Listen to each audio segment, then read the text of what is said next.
এই মুহূর্তের সবথেকে বড় আপডেট এসআইআর নিয়ে 40 লক্ষ ভোটারের নাম বাদ যেতে পারে বা বাদই গেছে অলরেডি বলতে পারেন। তারা কিন্তু শুনানির মুখে পড়বেন, অর্থাৎ তাদের লিঙ্ক এস্টাবলিশ বা ম্যাপিং হয়নি। বিএলও তাদের আনম্যাপিং করে দিয়েছে, অর্থাৎ এরা ভারতীয় না, তারা বাংলাদেশি, অথবা হতে পারে তারা ভারতের কোনো ডকুমেন্ট প্রমাণ করতে পারেনি। আমি প্রথমে বলেছিলাম যদি আপনার নিজের 2002 সালের নিজের নাম না থাকে বা আপনার বাবা মায়ের নাম ঠাকুরদার নাম না থাকে, আপনার কারো বংশের নাম নেই কিন্তু আপনার দাদার কাকার বা একটা লিঙ্ক এস্টাবলিশড আছে, বা আপনার আগেই বাবা মা মারা গেছে, ভোটার কার্ড হওয়ার আগে মারা গেছে, সেক্ষেত্রে আপনারও থাকবে না, বা আপনার বাবা মার নাম হতে পারে, সেক্ষেত্রে কিন্তু আপনাকে লিঙ্ক এস্টাবলিশমেন্ট করতে হবে। মানে আপনার বংশের মানে পিতৃকুলের যে পরিচয় তাদের ভোটার কার্ড, তাদের আধার কার্ড কারো থাকবে না এমনটা কিন্তু হতে পারে না। তাদের প্রত্যেকের কারো না কারো একটা আপনাকে লিঙ্ক এস্টাবলিশমেন্ট করতে হবে। বিএলও যদি জানে আপনার পাড়াতে যে আপনি অলরেডি ভারতীয়, আপনি বাংলাদেশ থেকে উঠে আসেননি, সেক্ষেত্রে কিন্তু কোনো সমস্যা আপনার হবে না। কিন্তু যদি বিএলও জানে যে আপনি বাংলাদেশি, সেক্ষেত্রে কিন্তু ওরা কিন্তু আপনাকে আনম্যাপিং করে দেবে এবং আপনাকে হিয়ারিংয়ে ডাকবে, এটা কিন্তু তারা করে দিবে। তো শুনানির মুখে পড়বেন 40 লক্ষ ভোটার। ইনুমারেশন ফর্ম পর্ব প্রায় শেষের দিকে। আগামী 16ই ডিসেম্বর প্রকাশিত হবে খসড়া তালিকা, 16 ডিসেম্বর। তার আগেই অবশ্য সামনে এলো চাঞ্চল্যকর তথ্য।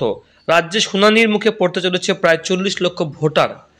তাদের মধ্যে বেশিরভাগই বাংলাদেশি হবে বন্ধুরা, এটা কনফার্ম, কেননা এরকম না হলে এতটা এরকম হয় না, ঠিক আছে, জেনুইন হলে। শুক্রবার গতকাল নির্বাচন কমিশন সূত্রে এমনটা জানা গিয়েছে, অর্থাৎ এই 40 লক্ষ ভোটারের নাম খসড়া তালিকায় থাকবে, কিন্তু তাদের শুনানির সম্মুখীন হতে হবে। মানে খসড়া তালিকায় তাদের নাম তো উঠবে, কারণ তারা এসআইআর জমা দিয়েছে, কিন্তু তাদেরকে হিয়ারিংয়ে ডাকা হবে কমিশন থেকে প্রাপ্ত। আর হিয়ারিং মানে হচ্ছে হয়রানি, আর হয়রানি মানে হচ্ছে আপনার যন্ত্রণা। আর এই হয়রানি হতে হতে আপনার শেষমেশ নাম উঠলই না, এমনটাও হতে পারে। আগামী 14ই ফেব্রুয়ারি দিন পিছানো হয়েছে, 14ই ফেব্রুয়ারি 2026 কিন্তু ফাইনাল লিস্ট প্রকাশিত করা হবে, যাদের শুনানি হবে শুনানি হওয়ার পরে। কিন্তু তাদের শুনানির সম্মুখীন হতেই হবে, এখানে কিন্তু জোর দিয়ে বলা হয়েছে বন্ধুরা। 40 লক্ষ ভোটারের নাম খসড়া তালিকায় থাকবে, কিন্তু তাদের শুনানি সম্মুখীন হতেই হবে।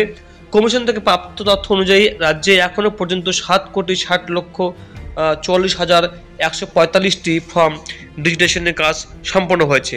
ম্যাপিং না হওয়া ভোটারের সংখ্যা দাঁড়িয়েছে, যেটা ম্যাপিং করা হয়নি মানে মিলেনি, 54,59,541 জন। এর মধ্যে মৃত, স্থানান্তরিত এবং অনুপস্থিত ভোটাররা রয়েছেন, তাদের নাম তালিকা থেকে বাদ পড়া প্রায় নিশ্চিত।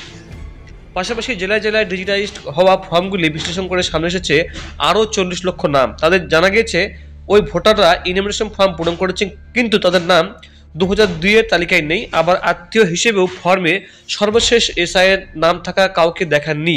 সূত্রের খবর, ফর্মের নিচের কোনো অংশ পূরণ না করে ফর্ম জমা দিয়েছেন এই 40 লক্ষ ভোটার। অবশ্যই না থাকলে আপনাকে ফর্মটা তো ফাইল রেখে জমা করতে হবে না, তো সেক্ষেত্রে জোর করে জমা দেওয়া কোনো সম্ভব নয়। নিয়ম অনুযায়ী ইনুমারেশন ফর্ম পূরণ করলে খসড়া তালিকায় সংশ্লিষ্ট ভোটারের নাম উঠবে, মানে আপনার নাম তালিকায় উঠছে খসড়া তালিকায়, ঠিক আছে, মানে ড্রাফট যেটাকে বলা হয়। যেহেতু ফর্ম পূরণ করেছেন, তাই এই 40 লক্ষ ভোটার নাম তালিকায় থাকবে। তবে তালিকা প্রকাশের পরেই তাদের নোটিশ পাঠাবেন সংশ্লিষ্ট ইআরওরা। মানে আপনার বাড়িতে নোটিশ যাবে, আপনাকে ডকুমেন্টস নিয়ে আপনাকে সেখানে যেতে হবে হিয়ারিংয়ের সময়। এবং শুনানিতে উপস্থিত হয়ে কমিশন নির্ধারিত 11টি নথির হয়ে যে কোনো একটি নথি দেখিয়ে প্রত্যেকে প্রমাণ করতে হবে তিনি এদেশের ভোটার।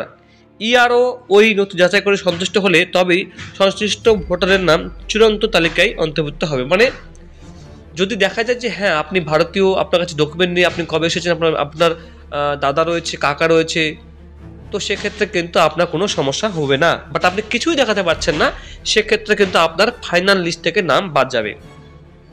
ইতিমধ্যেই ডিজিটাইজড হওয়া যাবতীয় ফর্ম বিএলওরা ফের যাচাই শুরু করেছেন। যারা ইনুমারেশন ফর্মের নিচের অংশ পূরণ করেননি তাদের আলাদা করে চিহ্নিত করে নির্দেশ দিয়েছে কমিশন। এই জন্য বিএলও ম্যাপ অ্যাপে ইলেক্টর হ্যাজ নট শোন এনি লিঙ্ক বা ম্যাপিং উইথ লাস্ট এসআইআর নামে একটি নয়া ট্যাব যুক্ত করা হয়েছে। সেটির মাধ্যমে এ ধরনের ভোটারদের তথ্য নথিভুক্ত করেছেন বিএলওরা। 11 ডিসেম্বর এই কাজ সম্পন্ন হবে। তবে জেলা প্রশাসন সূত্রে খবর, এক্ষেত্রেও এগিয়ে শহরাঞ্চল, অর্থাৎ গ্রামের তুলনায় লিঙ্ক ও ম্যাপিং না করা ভোটার সংখ্যা শহরেই বেশি। যদিও কমিশনের এক কর্তার কথায় এখনো পর্যন্ত যাচাই চলছে, খসড়া তালিকায় এই সংখ্যার হেরফের হতে পারে। এদিন 12টি রাজ্য ও কেন্দ্রশাসিত অঞ্চলগুলি এসআইআর পর্ব খতিয়ে দেখতে সংশ্লিষ্ট সিওদের সঙ্গে ভার্চুয়াল মাধ্যমে বৈঠক করেছেন কমিশন। তাদের বিরোধীদের মৃত্যুতে ক্ষতিপূরণ, নির্ভুল ভোটার তালিকা প্রকাশ থেকে শুরু করে একাধিক বিষয়ে বন্ধুরা আলোচনা করা হয়েছে। তো বন্ধুরা আপনাদের যদি এরকম হয়ে থাকে তো বন্ধুরা অবশ্যই যোগাযোগ করবেন। ঠিক আছে, থ্যাংক ইউ।